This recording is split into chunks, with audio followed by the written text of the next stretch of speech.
आ मजा अच्छी। आज पर्यंत आमे बहुत शिक्षणीय कहानी शुणी किंतु आज गोटे मजा गप आमे शुणा जहाँ शुणी आप बहुत खुशी हे। कहानी को निश्चित शेष जाए शुणु। गोटे गाँव रे जन धनी लोक थिला, ता ना थिला हरिश्चंद्र। ना थिला दानवीर हरिश्चंद्र, किंतु जीवन में से मड़ी टिके भी कहार की देने। हरिर एमती स्वभाव जो सारा दुनिया सारा गाँ परिवार मध्य समस्त बहुत असुविधा रोते। किंतु हरिर गोटे कथा जे मु कहार के किछि देबिनी।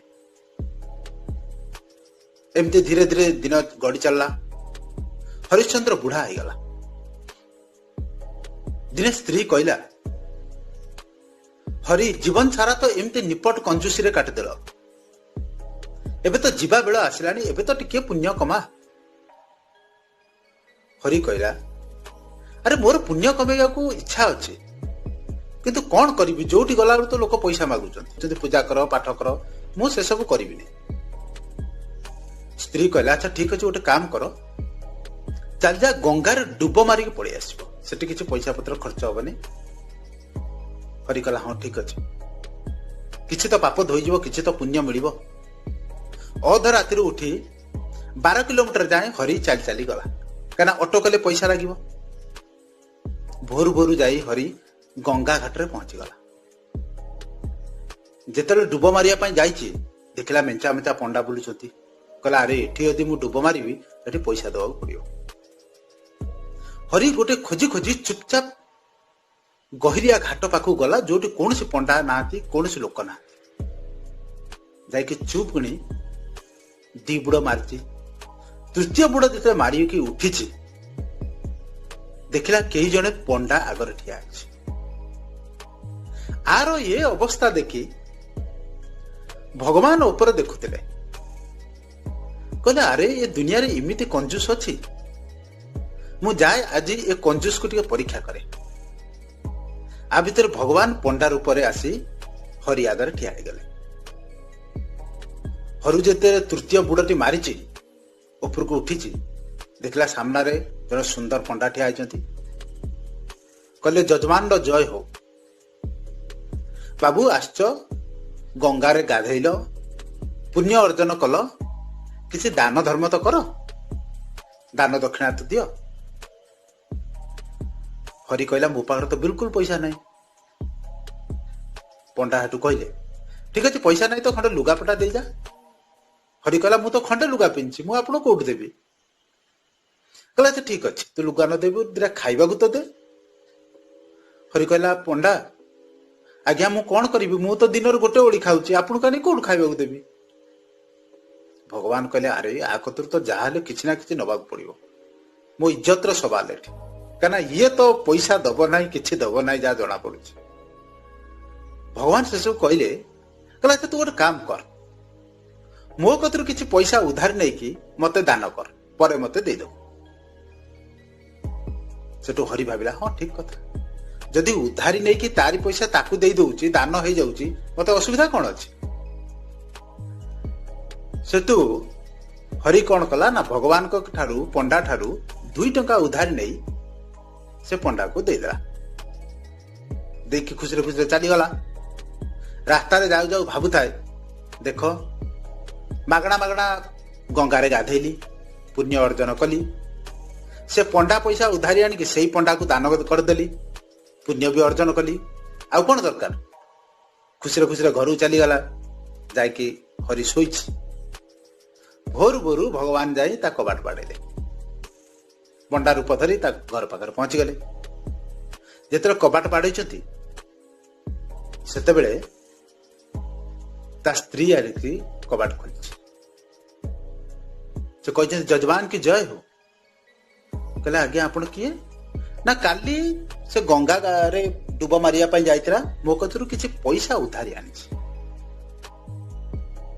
सेटू स्त्री गला जाई कि हरि की कहला, ହଇଓ ତମେ କାଠରୁ କିଛି ପଇସା ଉଧାରି ଆଣିଛ କି କୋଉ ପଣ୍ଡା ପାଖରୁ? ସେ ସକାଳୁ ସକାଳୁ ଆସି ପହଞ୍ଚି ଗଲେନି।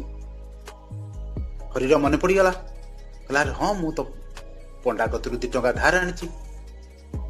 ସେଠୁ କହିଲା ଗୋଟେ କାମ କର, ଯାହା ତମେ ତାଙ୍କୁ କହିଦବ ଯେ ମୋ ଦେହ ବହୁତ ଖରାପ ଅଛି ବୋଲି। ସ୍ତ୍ରୀ ଯାଇ କହିଲା ତାଙ୍କର ତ ଦେହ ବହୁତ ଖରାପ।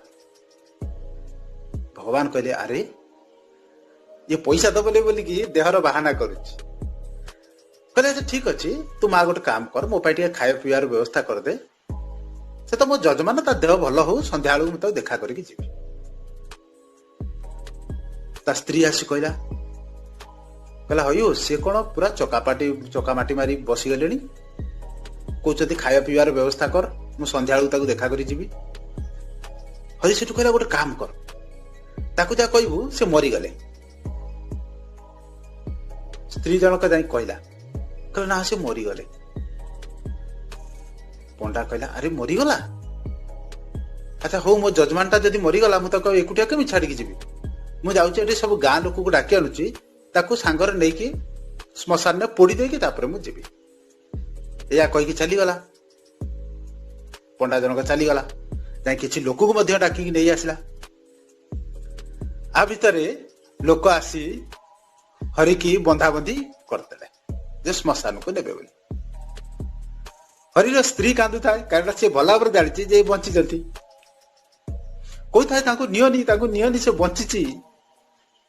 ଲୋକ ତାକୁ କହିଥାନ୍ତି ଆରେ ମା ହଁ ସେଇଆ ହୁଏ, ସ୍ୱାମୀ ମରିଗଲା ପରେ ସବୁ ସ୍ତ୍ରୀ ଲୋକ ଏହା କହନ୍ତି ତାକୁ ନିଅ ନା, ସେ ବଞ୍ଚିଛନ୍ତି, ବଞ୍ଚିଯିବେ, ହଉ ଠିକ ଅଛି। ଏହା କହି କହି ତାକୁ ଶ୍ମଶାନକୁ ନେଇଗଲେ। ଶ୍ମଶାନରେ ସବୁ ଜିନିଷ ରେଡି ହେଇଗଲା। ଚିତା ଉପରେ ହରିକୁ ଶୋଇଦେଲେ। 2 ଟଙ୍କା ଦବନି ବୋଲି ହରି ମରିବା ପାଇଁ ମଧ୍ୟ ରାଜି ହେଇଗଲା। ଭଗବାନ କହିଲେ ଆରେ ଇଏ ପଇସା ଦବନି, ବରଂ ମରିଯିବ। ସେଠୁ ଯାଇ ତା କାନ ପାଖରେ କହିଲେ ଆରେ ହରି ବାବା ଏବେ ତ ଉଠି ପଡ, 2 ଟଙ୍କା ପାଇଁ ମରିଯିବୁ ଯେ। ହରି କିଛି ଜବାବ ଦେଲାନି। ପୁଣି ତାପରେ କହିଲେ ନା ଇଏ ଉଠିବ ନାହିଁ। ଯାଇ କହିଲେ ହରି ଇରେ ମୁଁ ସ୍ୱୟଂ ଭଗବାନ ଆସିଛି, ତୁ ଆଖି ଖୋଲିକି ଦେଖ। ହରି ସେଠୁ ଉତ୍ତର ଦେଲା ତୁମେ ଭଗବାନ ହୁଅ କି କେହି ହୁଅ, ମୋର କିଛି ଲେନଦେନ ନାହିଁ, କିନ୍ତୁ ମୁଁ ଉଠିବି ନାହିଁ। ଭଗବାନ କହିଲେ ସାରା ଦୁନିଆ ମତେ ମାନୁଛି, କିନ୍ତୁ ପ୍ରଥମ ଥର ପାଇଁ ମୁଁ ଏ କଞ୍ଜୁସକୁ ଆଜି ମାନିବା ପାଇଁ ବାଧ୍ୟ, ଯେ 2 ଟଙ୍କା ଦବନି ବୋଲି ମରିବା ପାଇଁ ବି ରାଜି ହେଇଗଲାଣି। ଶେଷକୁ ଭଗବାନ କହିଲେ ହରି ମୋର ବାବା ତୋଠୁ କିଛି ନବାର ନାହିଁ, ତୁ ବରଂ କଣ ମାଗୁଛୁ କହ, ମୁଁ ତତେ ତାକୁ ଦେଇକି ପଳେଇ ଯିବି। ହରି ସେଠୁ ଚାପିକି କହିଲା ଯଦି ତମେ ପ୍ରକୃତରେ ଭଗବାନ ହେଇଛ ଆଉ ମତେ କିଛି ଦବା ପାଇଁ ଚାହୁଁଛ, ସେ 2 ଟଙ୍କାଟା ଛାଡି ଦିଅ, ଯାହାକୁ ଉଧାର ଦେଇଥିଲ, ଆଉ ମୋର କିଛି ଦରକାର ନାହିଁ। ଭଗବାନ ସେଠୁ କହିଲେ ହଉ ଠିକ ଅଛି, ମୁଁ ତତେ ସେ 2 ଟଙ୍କା ଛାଡିଦେଲି। ଏହା କହିକି ସାଙ୍ଗେ ସାଙ୍ଗେ ଅନ୍ତର୍ଧ୍ୟାନ ହେଇଗଲେ। ହରି ଆଖି ଖୋଲିକି ଦେଖିଲା ସେଠି ପଣ୍ଡା ନାହିଁ। ଚୁପଚାପ ଉଠିଲା, ଘରକୁ ପଳେଇ ଆସିଲା। ଆସିକି ତ ଘରେ ପହଞ୍ଚିଲା, ସ୍ତ୍ରୀ ବହୁତ ଖୁସି ହେଇଗଲା। ଯାହା ହଉ ତମେ ଫେରି ଆସିଲ, ମୁଁ ତ ଭାବିଲି ତମେ ମରିଯିବ ବୋଲି, ଲୋକ ତମକୁ ପୋଡି ଜାଳିକି ମାରିଦେବେ ବୋଲି। କାହିଁକି ଏତେ କଞ୍ଜୁସ ହଉଛ? ଏ କଞ୍ଜୁସ ପଣରୁ ଆଜି ତମ ଜୀବନ ଯାଇଥାନ୍ତା।